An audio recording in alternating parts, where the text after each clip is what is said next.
بسم اللہ الرحمن الرحیم۔ حضرت موسیٰ علیہ السلام کا ایک واقعہ بیان فرمایا جا رہا ہے۔ چنانچہ اس آیت اور اس کے بعد والی 5 آیات میں بیان کیے گئے واقعات کا خلاصہ یہ ہے کہ حضرت موسیٰ علیہ السلام مدین سے مصر کی طرف جا رہے تھے۔ دوران سفر یوں ہوا کہ رات کے وقت کافی اندھیرا اور برف باری ہونے کی وجہ سے سخت سردی تھی۔ آپ علیہ السلام راستہ بھی بھول گئے اور اسی رات آپ علیہ السلام کی زوج محترمہ کو بچے کی ولادت کا درد شروع ہو گیا۔ اس حال میں حضرت موسیٰ نے دور سے ایک روشنی ملاحظہ فرمائی۔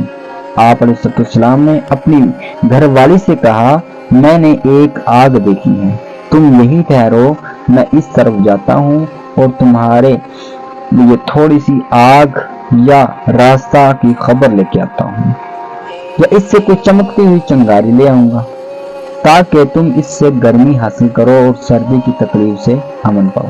جب حضرت موسیٰ اس آگ کے پاس آئے تو انہیں ندا کی گئی کہ اس موسیٰ کو برکت دی گئی جو اس آگ کی جگہ پہ ہے، اور اس آگ کے پاس جو فرشتے ہیں انہیں برکت دی گئی، اور اللہ تعالیٰ پاک ہے جو سارے جہانوں کا رب ہے۔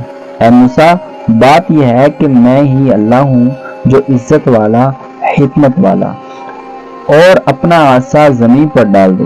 چنانچہ حضرت موسیٰ علیہ السلام نے اللہ تعالیٰ کے حکم سے عصا ڈال دیا تو وہ سانپ بن گیا۔